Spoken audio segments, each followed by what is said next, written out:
بسم اللہ الرحمن الرحیم۔ ہمارے تمام چاہنے والوں کو محبتوں برا سلام۔ اولیاء کو اللہ تعالیٰ کی طرف سے یہ قدرت بخشی گئی ہے کہ کمان سے چھوٹے ہوئے تیر کو واپس لا سکتے ہیں۔ آج ہم آپ کے سامنے حضرت لال شہباز قلندر کی ایک بہت ہی مشہور کرامت کا ذکر کرنے جا رہے ہیں۔ اس سے پہلے نئے آنے والے دوستوں سے گزارش ہے کہ ہمارے چینل کو سبسکرائب کریں۔ شکریہ۔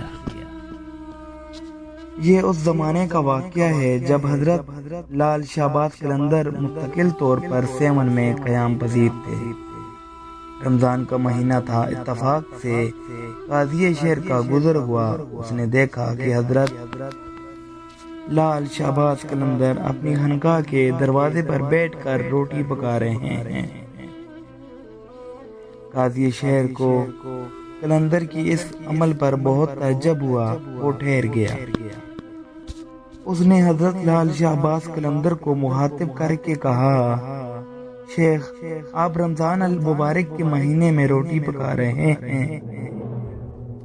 حضرت لال شہباز قلندر نے قاضی شہر کی طرف دیکھا اور مسکراتے ہوئے فرمایا، معاف کرنا قاضی صاحب، ہم بھول گئے تھے کہ یہ رمضان کا مہینہ ہے۔ اتنا کہہ کر حضرت لال شہباز قلندر نے کچی روٹی آگ میں دبا دی، پھر اپنے چہرے مبارک پر چادر ڈال دی اور ذکر الہی میں مشغول ہو گئے۔ قاضی شہر علماء زاہد میں سے تھا اور درویشوں کو ناپسند کرتا تھا، اس لیے قاضی صاحب نے حضرت لال شہباز قلندر پر طنز کرتے ہوئے کہا، آپ رمضان کے مہینے میں روٹی پکا رہے ہیں۔ ہم عرض کرتے چلیں کہ فرقہ ملامیہ کی بزرگ نفس کشی کے لیے انتہائی دشوار راستے اختیار کرتے ہیں۔ مثال کے طور پر وہ حقیقتاً روزے سے ہوتے ہیں اور اہل دنیا پر کچھ اور ظاہر کرتے ہیں۔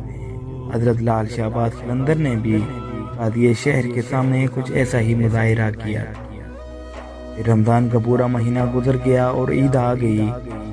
قاضی شہر ایک قلندر کی عید کا منظر دیکھنے کے لیے خانقاہ کی طرف سے گزرے اور حیرت زدہ رہ گئے۔ حضرت لال شہباز قلندر اسی طرح چہرے مبارک پر چادر ڈالے ہوئے مشاہدہ قدرت میں گم تھے۔ قاضی شہر حضرت لال شہباز قلندر کے پاس پہنچے اور اعتراضاً کہا، شیخ، رمضان کا مہینہ ختم ہو گیا، آج عید کا دن ہے۔ حضرت لال شہباز قلندر نے چادر ہٹائی اور قاضی شہر کو مخاطب کر کے فرمایا، قاضی صاحب، آپ کو عید مبارک، اب ہماری روٹی بھی پک گئی ہوگی۔ یہ کہہ کر آپ اپنی نشست سے اٹھے اور چولہے کے قریب پہنچے۔ قاضی شہر نے دیکھا کہ آگ اسی طرح جل رہی تھی۔ حضرت لال شہباز قلندر نے اپنا دست مبارک بڑھا کر آگ میں دبی ہوئی روٹی نکال لی۔ یہ منظر دیکھ کر قاضی شہر کی حیرت کی کوئی انتہا نہ رہی۔ روٹی پک کر تیار ہو چکی تھی۔ یہ کیا ہے؟ بے اختیار قاضی شہر کی زبان سے نکلا، کچھ سمجھ نہیں آتا، نہ قابل فہم، نہ قابل یقین۔ قاضی شہر ایک ولی کی کرامت کو نہ سمجھ سکا اور اس کو سمجھنے سے قاصر رہا اور اپنی حیرت کا اظہار کرتے ہوئے وہاں سے چلا گیا۔